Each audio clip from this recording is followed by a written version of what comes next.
começar aqui nesses minutinhos a questão das plaquetas.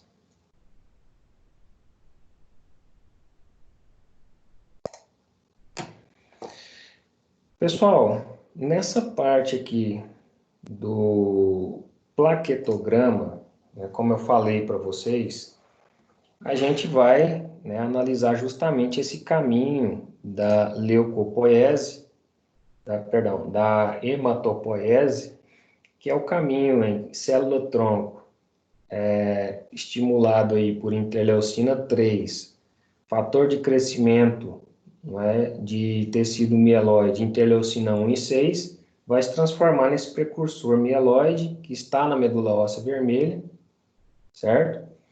E esse precursor mieloide ele pode dar origem a eosinófilo, monócito, neutrófilo, basófilo e ou eritrócito. Se ele for estimulado com eritropoetina, vai dar origem a eritrócito. Se esse tecido mieloide for estimulado com leucopoetinas específicas, vai dar origem a leucócitos específicos. Mas se este precursor for estimulado com trombopoetina, ele vai se transformar em megacariócito, e megacariócito vai se dividir em plaquetas. Megacariócito é uma célula gigante, né? Que ela se fragmenta em várias células menores, né, plaquetárias. Olha lá, megacariócitos são células grandes, né, blásticas, que estão lá na medula óssea vermelha. E aí se fragmentam, não é, em unidades menores, dando origem a plaquetas, ok? Olha lá, o megacariócito, então, ele fragmenta em pequenas unidades que chamamos de plaquetas, tá lá, certinho? E olha só, na medula óssea, você só encontra megacariócito, gente, na medula óssea, tá bom? Você não vai encontrar megacariócito na circulação. Se encontrar, você está com algum tipo de leucemia. Mas o que tem a ver leucemia com plaquetas? Tem leucemia que afeta o tecido mieloide e afeta o precursor plaquetário. Aí eu vou ter uma leucemia com aumento do número de plaquetas e também ver megacariócito na circulação, que é uma célula blástica, certinho? E aí, olha só, um megacariócito, não é? Então, um megacariócito aqui perto de um monócito, perto de um neutrófilo bastão. Olha o tamanho do megacariócito, cara. É muito grande. Então, essa célula aqui, ela se fragmenta em unidades menores, não é? Que são plaquetas. Então, vários megacariócitos aqui, certo? E aí fragmenta-se em unidades menores, que são as plaquetas. Bom, professor, me mostre aí a plaqueta de novo. Mostro. O Google é especialista em nos abençoar com muitas imagens. Então, a questão plaquetária, né? Olha lá. Fragmentos de megacariócito, nós temos várias plaquetas aqui, olha. Tá bom? Então, isso aqui um dia foi um megacariócito e tem função no seu organismo. Qual que é a função das plaquetas, gente? A função das plaquetas é a função de hemostasia. Professor, explica essa palavra, hemostasia. Hemostasia é garantia, né, do sangue continuar fluido na circulação.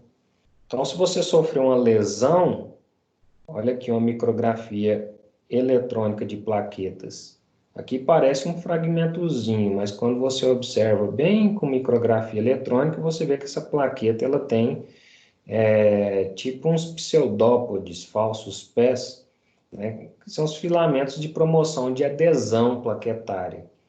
Então, quando você tem um rompimento, um microvaso rompeu ou um microrompimento, o que acontece? As plaquetas se unem umas às outras para formar aquilo que nós chamamos de tampão plaquetário, para impedir ali um sangramento ou microhemorragias.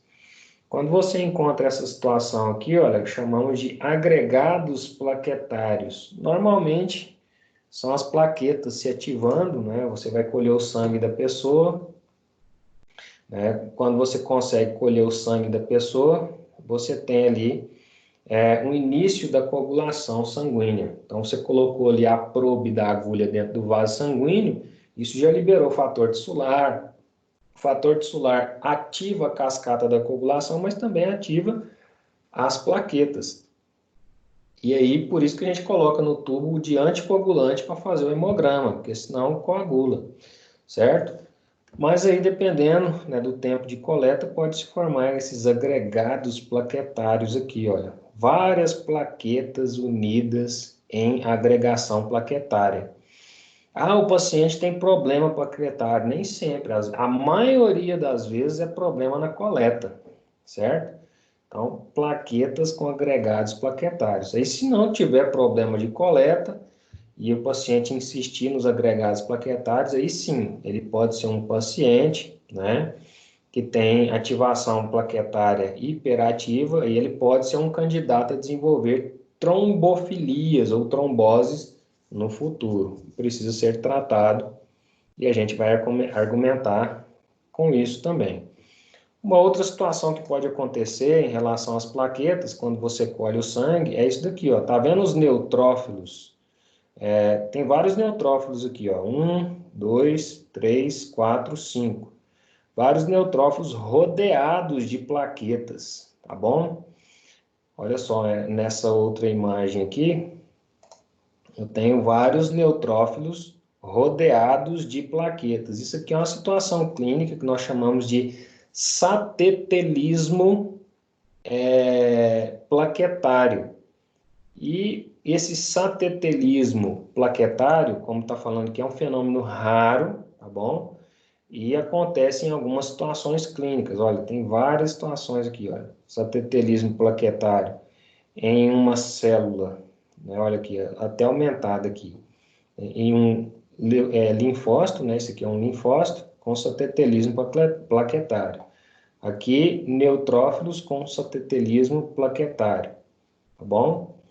E esse satetelismo plaquetário aqui, normalmente, tá, gente? Ele indica algumas patologias, tanto da hemostasia quanto de doenças autoimunes, certo? E aí a gente vai estudar isso aqui também. Então, quando ocorre uma lesão vascular, né, começa a sair ali sangue, e aí, obviamente, vai começar a extravasar aqui líquido tissular, líquido tissular de tecido. Esse líquido tissular ativa as plaquetas e essas plaquetas vão formar o tampão plaquetário, por agregação plaquetária, forma-se ali uma rede de fibrina, depois sedimenta as plaquetas e forma-se o coágulo, que é a hemostasia secundária, tá bom? Então, dentro desse contexto que nós acabamos de ver, olha lá, eu entro na minha aula aí construindo as bases clínicas, entendendo o plaquetograma, certo? Plaquetograma tão essencial aí, também no exame de hemograma. Então, o exame de hemograma, você observa que ele tem a parte do eritrograma, que nós estudamos. Olha que bonitinho, hoje você já sabe, né, identificar aqui no eritrograma todos os índices hematimétricos, o que que cada um deles significa, não é? A questão da anemia você já consegue também. No leucograma você consegue analisar se tem uma resposta inflamatória aguda em andamento, se não tem, tá bom? E se tem leucemia ou se tem reação leucemóide. E no plaquetograma, a gente enxerga a quantidade de plaquetas nesse exame, olha lá. Valor de referência de plaquetas normal é de 140 mil a 500 mil plaquetas por milímetro cúbico de sangue, certo? E aí eu tenho também 120, nesse caso aqui foi contabilizado 120 mil plaquetas por milímetro cúbico, ou seja, esse paciente aqui em questão, de 36 anos de idade, tá bom? Na ocasião que foi feito esse print, né, que foi em 2017. O exame foi feito em 2017, e esse paciente tinha 36 anos, então hoje ele está com 39 anos, né, gente? E aí, esse paciente aqui, então, apresentava 120 mil plaquetas por milímetro cúbico no sangue. Então, ele estava com plaquetopenia, estava tudo normal, olha. Leucograma normal, não é? Não tem nenhum desvio à esquerda com células jovens ou desvio à direita com células muito velhas, não é? Porque senão estava aqui aparecendo na observação. Não tem anemia, mas tem plaquetopenia, tá bom? Então, se tivesse entre 140 e 500, estava tudo normal, mas está 120, então esse paciente tem plaquetopenia. E não é porque ele tem plaquetopenia que ele vai ter hemorragias, né? No livro de hematologia fala que um quadro hemorrágico de plaquetopenia, ele começa a ser observado quando o paciente tem queda de plaquetas abaixo de 100 mil. Começa, tá bom? Eu já vi muito casos na vida, né, da minha carreira de biomédico. Eu já vi pessoas que tinham 1.000 de plaquetas, já vi pessoas que tinham 5 mil, 20 mil. Esses pacientes oncológicos que fazem quimioterapia, tudo tem plaqueta baixa, viu? Porque a quimioterapia acaba destruindo ou consumindo as plaquetas. A maioria deles tem plaquetopenia, certinho?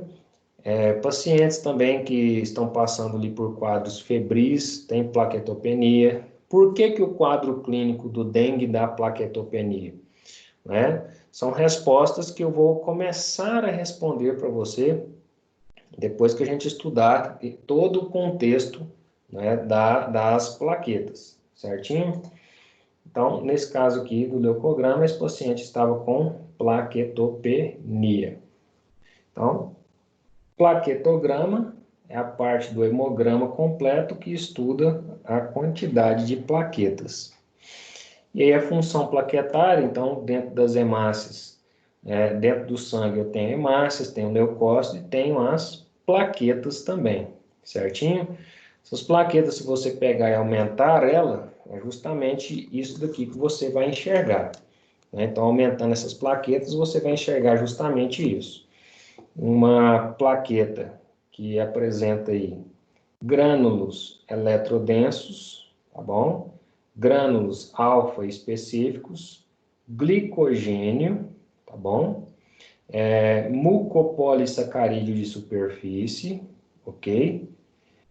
Lisossomos, certinho? Membrana plasmática, olha aqui a membrana plasmática. Sistema canicular ligado à superfície, tá bom? De um lado e de outro. Filamentos submembranosos, olha lá, filamentos submembranosos, proteína contrátil das plaquetas, é isso que faz a retração do coágulo. Sistema tubular denso, certo?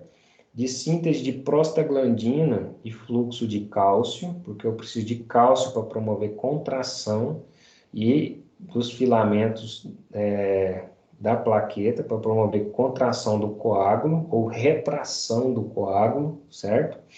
Microtúbulos periféricos que alteram a forma da plaqueta, ativando essa plaqueta, aumentando a agregação plaquetária, e mitocôndria, tá bom? Para produção de ATP, porque sem ATP eu não faço nada disso, ativação plaquetária, eu não faço contração plaquetária, eu não faço nada disso. E o glicogênio é o quê? Polímero de glicose, que ao ser quebrado, né, e consumido pelo citoplasma via glicolítica, entra na mitocôndria, ciclo de Krebs, cristas mitocondriais e produz ATP necessário para a sobrevivência dessa plaqueta. Então você viu aí que ela tem algumas estruturas, isso aqui tudo, não é? Membrana e sistema canicular formam os fosfolipídios da plaqueta, certo? Então, plaqueta não chega a ser célula porque não tem núcleo, mas você observa que ela tem ela tem organelas citoplasmáticas, como mitocôndria e lisossomos, e retículo endoplasmático, né? O sistema tubular é um retículo endoplasmático, que aí armazena cálcio, faz algumas sínteses, tá bom? Para contração muscular, grânulos eletrodensos para percepção né, quando tem ali uma hemorragia, acaba desvinculando aí a eletronegatividade de membranas, o que faz com que a plaqueta se ative, certinho? Então, dentro da leucopoiese, perdão, da hematopoiese, você tem aqui esse caminho, não é, seguido da célula mieloide, né, estimulada por eritropoetina, produzindo o megacariócito, e o megacariócito se fragmentando posteriormente em várias plaquetas, tá bom? Então, esse é o caminho agora do nosso estudo. Qual o estímulo dado à célula mieloide para que ela se diferencie em plaquetas? Trombopoetina, tá bom? As plaquetas são originadas de qual célula? Megacariócito, certinho?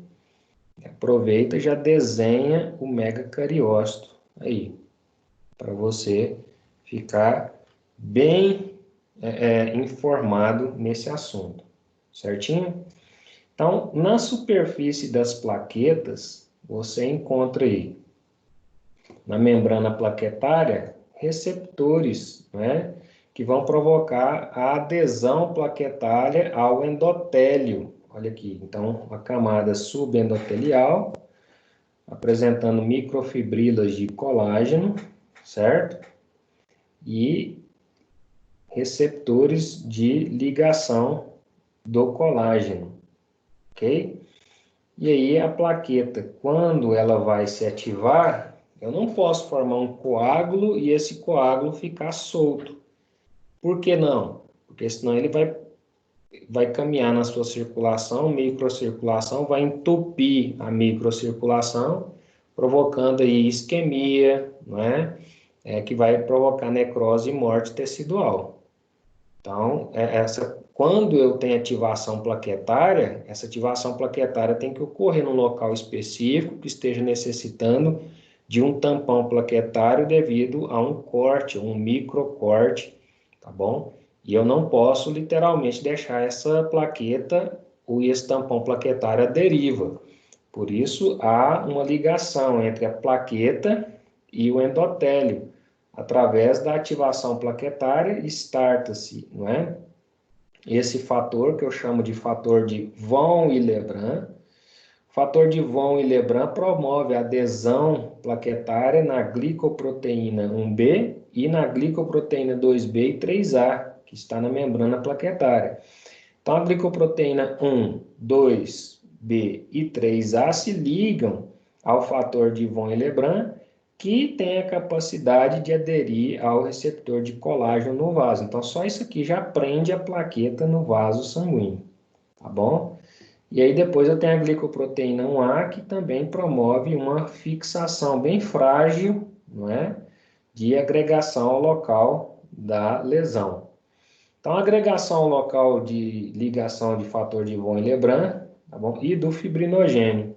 Isso aqui é ativado por fator 8 da coagulação, certinho? E aí eu tenho ativação plaquetária. Então, a adesão plaquetária ocorre dessa forma. Então, olha só, a adesão plaquetária ao endotélio dos vasos, a adesão é mediada pelo fator de von Willebrand, como vocês estão vendo aqui, que também possui o fator 8 da coagulação. A membrana das plaquetas possui dois sítios de ligação para o fator de von Willebrand, que é a glicoproteína 1B e o complexo glicoproteína 1B 3A, tá bom? Formando aí a adesão plaquetária ao endotélio através de fator de von Willebrand, certinho? Então, isso aí é o que acontece normalmente quando ocorre uma lesão, né, tecidual, e essa lesão tecidual, ela passa aí por ativação de plaquetas, certinho? E aí, como que ocorre essa ativação de plaquetas? Olha lá. Então, a ativação plaquetária, olha como que ela ocorre. Então, tem uma lesão tecidual, né? Obviamente libera fator tissular promove a adesão plaquetária, ativando, olha lá, as fibras colágenas e o fator de von Willebrand, que está representado por isso aqui.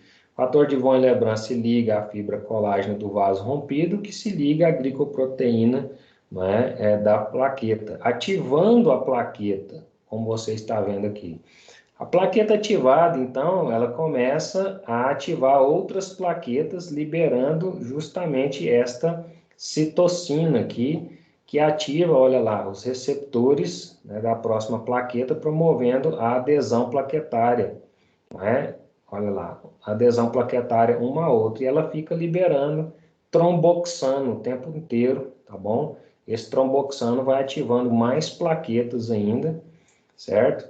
E aí depois ela vem aí, né, com outras citocinas, além da adesão, promovendo também novas adesões plaquetárias, certo?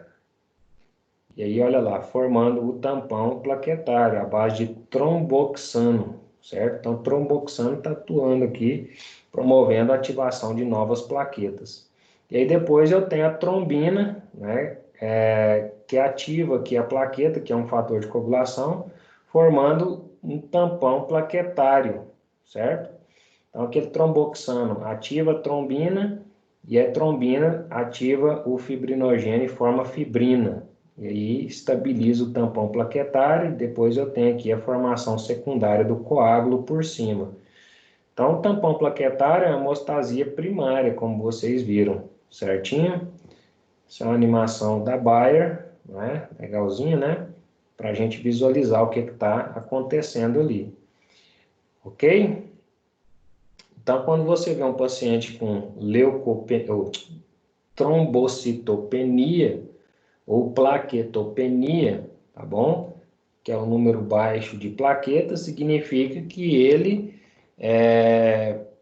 tem essa plaqueta, mas que ela está em número, em quantidade menores. Isso não significa que ele vai formar ou não o tampão plaquetário. Tem pessoa que tem muita plaqueta e as plaquetas não funcionam, porque você viu que para funcionar a plaqueta, eu preciso de ter as glicoproteínas funcionais. Às vezes a pessoa nasce com mutação nessas glicoproteínas e elas não conseguem fazer adesão plaquetária. Às vezes ela nasce com uma formação de fator de von Willebrand e ela não consegue fazer agregação plaquetária. Tem plaqueta, mas não funciona. Então, mensurar a atividade plaquetária por quantidade de plaquetas no leucograma ou no hemograma são só valores. Né? Às vezes eu tenho plaqueta, mas ela não funciona. Ou às vezes eu tenho pouca plaqueta, como é o caso desse plaquetograma aqui, mas as plaquetas são funcionais, né? Isso que importa. E aí, para isso, entra o estudo laboratorial da coagulação. Tá bom? Que a gente vai ver na aula que vem, certinho? Esse estudo laboratorial da coagulação, como que eu vou avaliar se essa plaqueta está funcionando ou não? Como que eu vou avaliar se os fatores da coagulação estão funcionando ou não? Certinho? Aqui você viu uma visão panorâmica da plaqueta, como ela se ativa, qual que é a função dela formar tampão plaquetário. E na aula que vem a gente vai trabalhar com mais detalhes. Tá bom, pessoal? Deixar vocês descansarem agora. Grande abraço. Fiquem todos com Deus. Certinho? E até a nossa próxima aula.